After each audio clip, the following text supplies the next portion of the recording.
الرحیم۔ پانچویں تراویح کے چند اہم نکات۔ آج چھٹے پارے کی ابتدا سے ساتویں پارے کے 5ویں رکوع تک تلاوت کی گئی۔ چوتھی تراویح میں پڑھی جانے والی آیات میں ایک بات یہ کہی گئی تھی کہ جب کوئی سلام کرے یعنی السلام علیکم کہے تو اس سے بہتر جواب دینا چاہیے، ورنہ کم از کم اتنا ہی لوٹا دینا چاہیے۔ یہ اتنا اہم معاملہ ہے کہ اگر کوئی سلام کا جواب سلام سے نہ دے تو گویا اس نے اس کا سلام بھی قبول نہیں کیا۔ اس بات کی اگر اجازت دے دی جائے تو معاشرے میں ایک دوسرے سے نفرتیں بڑھیں گی، انتشار ہوگا اور شیرازہ بکھر جائے گا۔ اس تراویح میں اس گناہ سے معاشرے کو محفوظ رکھنے کے لیے چھٹے پارے لا یحب اللہ کو ان الفاظ سے شروع کیا گیا ہے کہ اللہ برائی کرنے والوں کو پسند نہیں کرتا، الا یہ کہ کوئی مظلوم ہو۔ اللہ سب کچھ سننے اور جاننے والا ہے۔ مظلوم ہونے کی صورت میں اگرچہ برائی سے ظالم کا ذکر کرنے کی اجازت دی گئی ہے، لیکن اگر تم ظاہر و باطن میں بھلائی ہی کیے جاؤ یا کم از کم برائی سے درگزر کرو تو اللہ کی صفت بھی یہی ہے کہ وہ بڑا معاف فرمانے والا ہے۔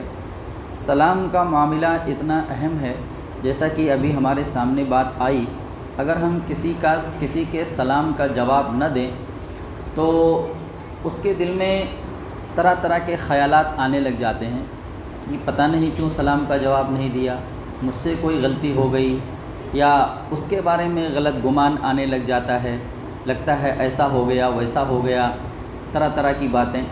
اور حضور نبی کریم صلی اللہ علیہ وآلہ وسلم نے فرمایا کہ آپس میں محبت کو پھیلاؤ، محبت پیدا کرو۔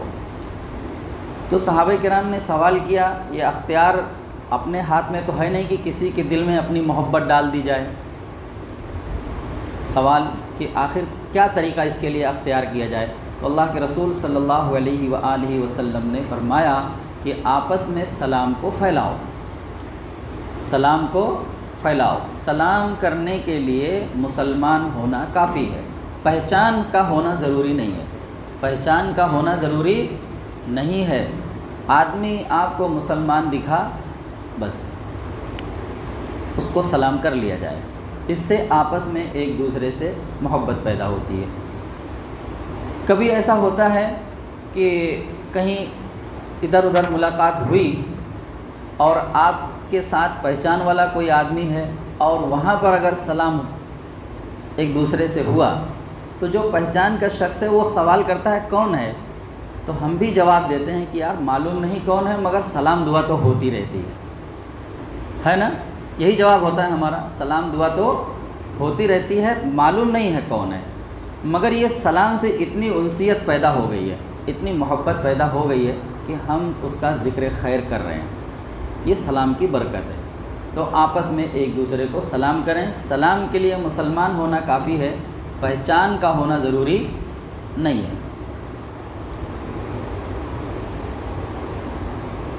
وہ بڑا معاف فرمانے والا ہے، حالانکہ سزا دینے کی پوری قدرت رکھتا ہے۔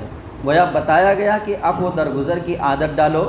جس اللہ سے تم قریب ہونا چاہتے ہو اس کی شان یہ ہے کہ وہ نہایت حلیم اور بردبار ہے، سخت سے سخت مجرموں کو بھی رزق دیتا ہے، بڑے سے بڑے قصور بھی معاف کرتا چلا جاتا ہے۔ لہٰذا اس سے قریب ہونے کے لیے تم بھی عالی حوصلہ اور وسیع النظر بنو۔ پھر بتایا کہ جس طرح کھلم کھلا انکار کفر ہے، اسی طرح اپنی شرائط پر ایمان لانا بھی کفر ہے۔ یعنی ہم ایمان لاتے ہیں فلاں رسول کو مانیں گے اور فلاں کو نہیں مانیں گے، اور اسلام اور کفر کے بیچ میں راستہ نکالنے کی کوشش، یہ سب بھی کفر ہی ہے۔ یہود کی تاریخ دہرائی کہ وہ کس طرح گناہ پر گناہ کرتے چلے گئے، مگر ہم نے پھر بھی ان کے ساتھ معافی کا سلوک کیا۔ ایسے لوگوں سے اب بھلائی کی امید نہیں رکھنی چاہیے۔ پھر خاص طور پر عیسائیوں کو تنبیہ فرمائی کہ اللہ نے قرآن کی شکل میں جو نور مبین خلق کی رہنمائی کے لیے اتارا ہے اس کی قدر کرو اور گمراہی چھوڑ کر ہدایت پر آ جاؤ۔ عیسائیوں سے کہا کہ اپنے دین میں غلو نہ کرو، غلو یہ ہے کہ جو چیز پاؤ بھر ہے اسے سیر بھر کر دیا جائے، دین میں جو چیز مستحب ہے اسے فرض اور واجب کا درجہ دے دیا جائے، اور جو شخص مجتہد ہے اسے امام معصوم بنا دیا جائے، اور جسے اللہ نے رسول اور نبی بنایا ہے اسے الہی صفات میں شریک قرار دے دیا جائے، اور تعظیم سے بڑھ کر اس کی عبادت شروع کر دی جائے۔ یہ لوگ اس غلو کو دین کی خدمت اور بزرگوں سے عقیدت سمجھتے ہیں، حالانکہ اللہ کے نزدیک یہ جرم ہے۔ عیسائیوں کی مثال اللہ نے دی کہ انہوں نے مسیح ابن مریم کو اللہ کے رسول سے آگے بڑھا کر اللہ کا بیٹا بنا دیا۔ مسلمانوں کو بھی غلو سے بچنا چاہیے، مسلمانوں کو بھی غلو سے بچنا چاہیے، لیکن مسلمان بھی اس میں کہیں کچھ کم نظر نہیں آ رہے ہیں۔ ایک بڑا طبقہ ایسا ہے جو آج ولیوں کو، بزرگوں کو پیغمبروں سے بھی آگے لے جا کر بٹھائے ہوئے ہیں، پیغمبروں سے آگے لے جا کر بٹھائے ہوئے ہیں۔ یہ دین میں غلو ہی کہلاتا ہے۔ سورہ مائدہ میں اللہ تعالیٰ نے ذکر کیا ہے کہ اس نے آخری امت کی حیثیت سے مسلمانوں سے اپنی آخری اور کامل شریعت پر پوری پابندی کے ساتھ قائم رہنے اور اس کو قائم کرنے کا عہد لیا ہے۔ یہی عہد پہلے اہل کتاب سے لیا گیا تھا، مگر وہ اس کے اہل ثابت نہیں ہوئے۔ اب مسلمانوں سے عہد لیا جا رہا ہے کہ تم پچھلی امتوں کی طرح اللہ کی شریعت کے معاملہ میں خائن اور غدار نہ بن جانا، بلکہ پوری وفاداری کے ساتھ اس عہد کو نبھانا، اس پر خود بھی قائم رہنا اور دوسروں کو بھی قائم رکھنے کی کوشش کرنا، اس راہ میں پوری عزیمت اور پامردی کے ساتھ تمام آزمائشوں اور خطرات کا مقابلہ کرنا۔ سب سے پہلے اللہ سے باندھے ہوئے عہد کی پابندی کی تاکید کی، پھر حرام مہینوں اور تمام دینی شعائر کے احترام کا حکم دیا، اور فرمایا کہ ہر نیکی اور تقوی کے کام میں ایک دوسرے کی مدد کرو، اور گناہ اور زیادتی کے کاموں میں ہرگز کسی کی مدد نہ کرو۔ کھانے کی جو چیزیں حرام ہیں انہیں گنایا اور بتایا کہ دوسروں کے کہنے کی کوئی پرواہ نہ کرنا، اللہ کے کیے ہوئے حرام و حلال کی پرواہ کرو۔ حرام کردہ اشیاء کی تفصیل یہ ہے: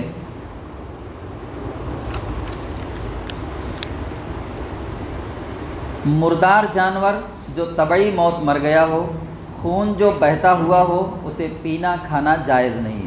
سور کا گوشت بلکہ اس کی ہر چیز حرام ہے۔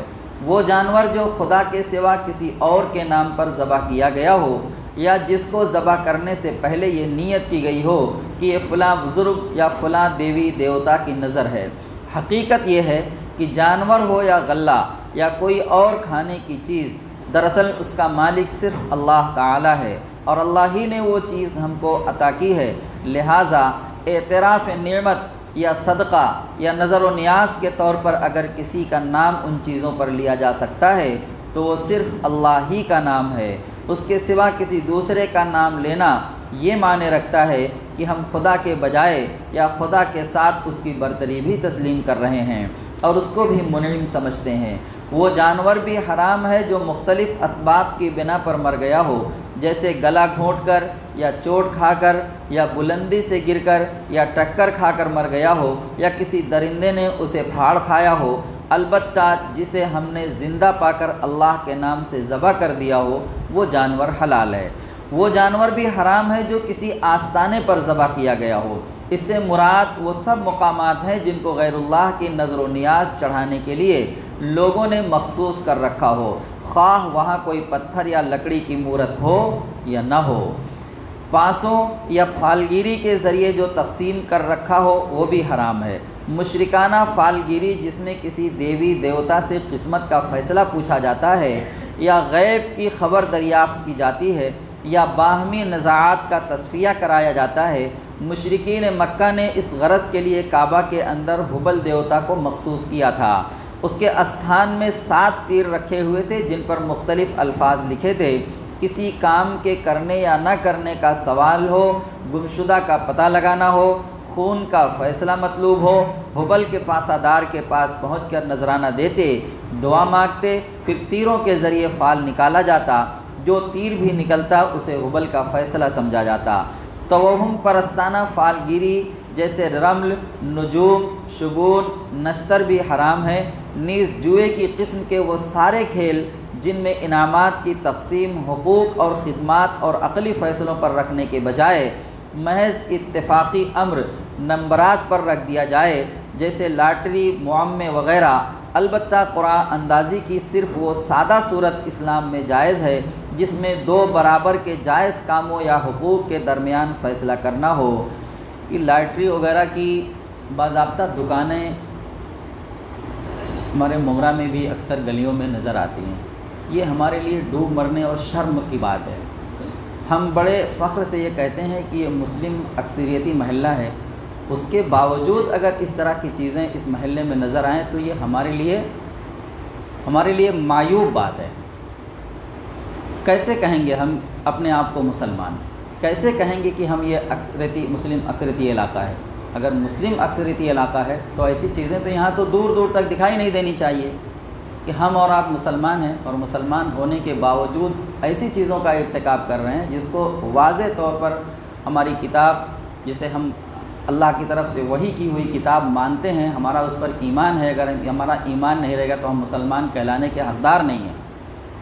اس کے باوجود اگر ہمارے محلوں میں ایسی دکانیں دکھائی دیتی ہیں تو کیسے ہم کہہ سکتے ہیں کہ ہم مسلمان ہیں؟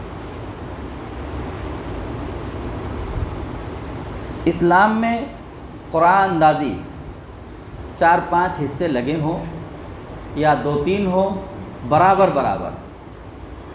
اس کے باوجود بھی چونکہ انسان لالچی بھی ہے اور سب کے فیصلے پر اتفاق بھی نہیں کر پاتا، اگر کسی کو اٹھا کر دے دیا جائے تو اس میں نا اتفاقی کی کیفیت پیدا ہو سکتی ہے۔ تو اس کو دور کرنے کے لیے ایک طریقہ جو ہے پیارے آقا صلی اللہ علیہ وآلہ وسلم نے بتلایا ہے کہ قرعہ اندازی کر لی جائے۔ وہ قرعہ اندازی کی صورت یہ ہو سکتی ہے کہ 5 حصے برابر کر لیے جائیں اور 5 چٹھیوں پر جو ہے 5 کے نام، حصے داروں کے نام لکھ لیے جائیں، اور اس کے بعد کسی سے بھی جو ہے کہہ دیا جائے کہ بھائی ہر حصے پر ایک چٹھی رکھ دی جائے۔ اب جس حصے پر جس کا نام نکلے وہ اپنا اٹھا کر لے کر چلا جائے۔ یہی سادہ سی قرعہ اندازی اسلام میں درست ہے۔ حضور نبی کریم صلی اللہ علیہ وآلہ وسلم کو سفر پر روانہ ہوتا تھا تو آپ بیویوں کے درمیان بھی ایسا کر لیا کرتے تھے، جس کے نام پر قرعہ نکلتا تھا اس کو اپنے ساتھ لے کر چلے جایا کرتے تھے، اور نہ جھگڑے کا اندیشہ تھا۔ تو یہ کام کر سکتے ہیں، بس اس کے علاوہ اور کوئی گنجائش نہیں ہے۔ ان تفصیلات کے بعد فرمایا کہ اب یہ دین تمہارے لیے مکمل کر دیا گیا اور اللہ نے شریعت کی نعمت تم پر تمام کر دی، بس اسی کی پیروی کرو۔ تربیت کیے ہوئے شکاری جانوروں کے ذریعے شکار، اہل کتاب کے کھانے اور ان کی عورتوں سے نکاح کے بارے میں احکام بتائے، ساتھ ہی یہ قید بھی لگائی کہ اس اجازت سے فائدہ اٹھانے والے کو اپنے ایمان و اخلاق کی طرف سے ہوشیار رہنا چاہیے، کہیں ایسا نہ ہو کہ کتابیہ عورت ایمان اور اس کے کسی تقاضے پر ڈاکہ ڈال لے، اور ایسا ہو رہا ہے۔ اگر ہم اسلامی تاریخ کا مطالعہ کرتے ہیں تو ہمارے بڑے بڑے جرنیل جو یہ تھوڑی سی اجازت کتابیہ عورت کے ساتھ نکاح کی دی گئی ہے، اس سے فائدہ اٹھا کر انہوں نے شادیاں تو کی، لیکن بہت بڑا نقصان اٹھانا پڑا اسلامی تاریخ کو۔ جب ہم اس کا مطالعہ کرتے ہیں تو بات ہمارے سامنے واضح ہو کر آتی ہے۔ نماز کے لیے وضو کا حکم اور مجبوری کی حالت میں تیمم کی اجازت۔ بنی اسرائیل سے عہد کا ذکر کیا، جب انہوں نے شریعت کی پابندی سے انحراف کیا تو اللہ نے ان پر لعنت کی۔ اسی طرح نصارہ سے عہد لیا تھا مگر انہوں نے بھی ایک حصہ بھلا دیا، یعنی عبادت کے نام سے جو رسومات ہیں ان کے نزدیک وہ تو دین کا حصہ ہیں، مگر بقیہ معاملات جو دنیا سے متعلق ہیں ان میں خدائی ہدایت کے پابند نہیں رہے۔ اس وجہ سے اللہ نے ان کے اندر انا اور اختلاف کی آگ بھڑکا دی۔ بہت ہی خطرناک بات یہاں پر کہی جا رہی ہے، سنیے اس کو۔ بنی اسرائیل سے عہد کا ذکر کیا، جب انہوں نے شریعت کی پابندی سے انحراف کیا تو اللہ نے ان پر لعنت کی۔ اسی طرح نصارہ سے عہد لیا تھا مگر انہوں نے بھی ایک حصہ بھلا دیا، مگر انہوں نے بھی ایک، یعنی ان کی ہدایت کے لیے جو کتاب نازل کی گئی تھی اللہ تبارک تعالیٰ کی طرف سے، یہودیوں کے لیے توریت اور عیسائیوں کے لیے انجیل۔ اصل تو یہودی اور عیسائی کوئی مذہب نہیں ہے، قرآن اس کی بھی نفی کرتا ہے کہ یہودیت اور عیسائیت یہ کوئی مذہب نہیں ہے، یہ تو انہوں نے خود گڑھ لیے ہیں۔ تو بہرحال ان کی ہدایت کے لیے، بنی اسرائیل کی ہدایت کے لیے اور جو اپنے آپ کو عیسائی کہتے ہیں ان کی ہدایت کے لیے اللہ تبارک تعالیٰ نے کتابیں اتاری، مگر انہوں نے ایک حصہ بھلا دیا۔ یعنی عبادت کے نام سے جو رسومات ہیں ان کے نزدیک وہ تو دین کا حصہ ہیں، مگر بقیہ معاملات جو دنیا سے متعلق ہیں ان میں خدائی ہدایت کے پابند نہیں رہے۔ ہم بھی عید بڑے خوش شوق سے منا لیتے ہیں، بقرعید جب آتی ہے تو قربانی بھی کر لیتے ہیں، اور کچھ رسومات کے طور پر دین کو اختیار کر رکھا ہے، لیکن اصل ہدایت جو قرآن ہمیں کر رہا ہے اس سے ہم اپنے آپ کو دور کیے ہوئے ہیں۔ جیسے ابھی کل بات آئی تھی وراثت کی تقسیم کا معاملہ، آج ہم اس سے کتنے دور ہیں؟ شریعت کے حساب سے وراثت اگر تقسیم کے معاملے کا پرسنٹیج اگر نکالا جائے تو مجھے نہیں لگتا کہ پوری طرح سے 5% لوگ بھی اس پر عمل کر پا رہے ہیں، 5% لوگ بھی۔ تو ہم نے بھی دین کے ایک حصے کو ایک ہم نے یہ مثال دی، اس طرح کی بہت ساری باتیں۔ ابھی مسلم محلے میں لاٹری کی دکان کھلی ہوئی ہے، یہ کیا ہے؟ قرآن تو منع کر رہا ہے، پھر یہ دکان کیسے کھلی ہے پھر؟ تو ہم نے بھی دین کے ایک حصے کو بھلا دیا ہے۔ اب اس کا خمیازہ کیسے بھگتنا پڑتا ہے جب قوم یہ کام کرتی ہے؟ یعنی عبادت کے نام سے جو رسومات ہیں ان کے نزدیک وہ تو دین کا حصہ ہیں، مگر بقیہ معاملات جو دنیا سے متعلق ہیں ان میں خدائی ہدایت کے پابند نہیں رہے۔ اس وجہ سے اللہ نے ان کے اندر انا اور اختلاف کی آگ بھڑکا دی، انا اور اختلاف کی آگ بھڑکا دی۔ یہ آج بڑے بڑے اجتماعات ہمارے جو ہے ہوتے ہیں کہ ہم میں آپس میں اتفاق پیدا ہو جائے، اتحاد پیدا ہو جائے، لیکن کوئی ہمارا جو کیا ہوا کام یا کوئی بھی بڑے بڑے جلسے جلوس اثر انداز نہیں ہو پا رہے ہیں۔ بس سب ایک ٹولی لے کر الگ بیٹھا ہوا ہے اور اسی ٹولی کو سچ کہنے کے لیے دلیلیں دیے جا رہا ہے، لیکن اللہ اور رسول کے نام پر جس کلمے کو لے کر ہم نے اپنے آپ کو بانٹ رکھا ہے اسی کلمے کے نام پر ہم جمع ہونے کے لیے تیار نہیں ہیں۔ گویا یہ اللہ تبارک ہماری بدعمالیوں کی وجہ سے، جیسے ان کی بدعمالیوں کی وجہ سے اللہ تبارک تعالیٰ نے ان میں اختلاف کی آگ بھڑکا دی، انا پیدا کر دی، گویا ایک عذاب مسلط کر دیا گیا ان کے اوپر۔ تو ڈر یہ لگ رہا ہے کہیں یہ فیصلہ ہمارے لیے بھی تو نہیں ہو گیا ہے؟ بدعمالیاں ہم بھی کر رہے ہیں، قرآن کے ایک حصے کو نظر انداز کر رکھا ہے ہم نے۔ آج اتنی کوششیں ہو رہی ہیں اتفاق اور اتحاد کی، مگر وہ کہیں پیدا ہوتا ہوا نظر نہیں آ رہا ہے۔ جب اللہ کی طرف سے عذاب کی شکل میں مسلط کر دیا جائے گا تو پھر یہ کوششیں تو بیکار ہوں گی، پھر وہیں سے چلنا پڑے گا جہاں سے بیماری شروع ہوئی تھی۔ گویا پورے کے پورے دین میں ہم کو داخل ہونا پڑے گا، تب جا کر پھر یہ جو اختلافات کی آگ ہمارے یہاں بھڑکی ہوئی ہے، بھڑکی ہوئی نہیں بھڑکائی گئی ہے، تو پھر اس کا علاج ہو سکتا ہے۔ محض جلسے اور جلوس سے اس کا علاج ممکن نہیں ہے، اصل پورے کے پورے دین میں داخل ہونا پڑے گا۔ اس وجہ سے اللہ نے ان کے اندر انا اور اختلاف کی آگ بھڑکا دی، وہ آخرت تک اس کی سزا بھگتیں گے۔ گویا مسلمانوں کو تنبیہ کی جا رہی ہے کہ وہ عہد شکنی کی پابندی کریں، اگر وہ یہود و نصارہ کے راستے پر چلے تو پھر ان کا بھی وہی انجام ہوگا، ایسا لگ رہا ہے کہ ہم بھی اپنے انجام کے قریب پہنچ چکے ہیں۔